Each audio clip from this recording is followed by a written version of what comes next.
போயிடுச்சு அப்படிலாம் பேசுறாள். ஒரு ஆள் கிளாஸ்ல சைலண்டா இருக்காங்க. ஃபர்ஸ்ட் மார்க் எடுத்த பொண்ணு 85 தான் வந்திருக்கு, நான் 99 எடுப்பேன்னு நினைச்சேன், தேம்பி தேம்பி அழுகிறா.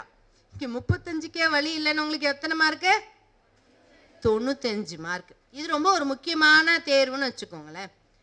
இப்போ அந்த டோட்டலை யாருமே கவனிக்கல. நைட்டு பேப்பரை எடுத்துட்டு போயிடறான் அந்த பையன்.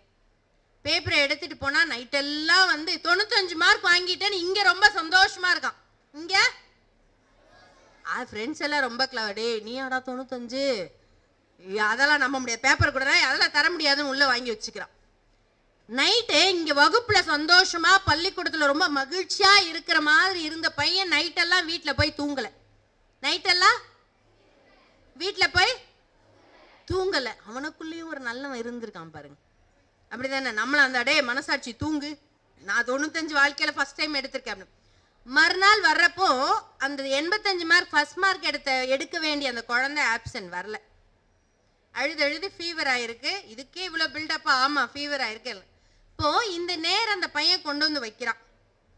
கொண்டு வந்து யாரும் உங்களை வந்து குற்றவாளி கூண்டில் ஏற்ற போறது இல்லை, என்னுடைய டோட்டல் கம்மி, நீங்க 95 போட்டிருக்கீங்கன்னு சொன்னா குற்றவாளி கூண்டில் யாரும் ஏற்ற போறதில்ல. புரியுதா? ஆனா அதே மாதிரி யாரும் கேட்க போறதில்ல, யாரும் கவனிக்காம விட்டுட்டாங்க. ஆனா அந்த பையன், அந்த பொண்ணு வந்து லேட்டா வர, ஹாஸ்பிட்டல் போயிட்டு லேட்டா வராங்க, அந்த முகத்தை பார்க்குறா, தன்னுடைய பேப்பரை பார்க்குறான்.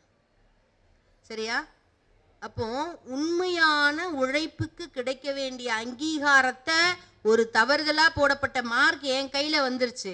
இப்ப இந்த மார்க்கை நான் சொல்லலைன்னா எனக்கு உண்மையான மகிழ்ச்சி இருக்கான்னு கேட்டா இல்லை. அவனுக்கு என்னாச்சு? நைட்டெல்லாம் தூக்கம். இப்ப நீங்க குழந்தைகன்றனால இந்த மதிப்பெண் சொல்றேன். ஒரு தவறை ஒரு மனிதன் செஞ்சுட்டான், அப்ப நீ உலக புகழ்பெற்று ஃபேக்கா ஒரு மார்க், இப்பெல்லாம் நம்ம சோசியல் மீடியால ஃபேக்கா லைக்கு கமெண்ட்ஸ் எல்லாம் வாங்குறமே, அப்படி ஃபேக் மார்க் வாங்கினா கூட மனதுக்கண் மாசிலன், என் மனசுல அந்த மார்க் உறுத்துதே இல்லைன்னு ஆசிரியர்கிட்ட போய் அந்த பையன், இல்லை மேம் எனக்கு 35 தான் வந்திருக்கு, டோட்டல் மிஸ்டேக்ல போடுறப்போ 95 போட்டுட்டீங்க அப்படின்னு சொன்ன உடனே 2 கேமரா ஆங்கிள் பார்த்தீங்கன்னா அந்த ஃபீவர் அந்த குழந்தையோட மனசு எப்படி இருக்கு? சந்தோஷமாயிடுச்சு. இந்த பையனும் சந்தோஷமாயிட்டான். என்னடா 35 எடுத்துட்டு சந்தோஷமா இருக்க? இல்லை, அந்த பொய் என்னை ஒரு நாள் உறங்க விடவில்லை.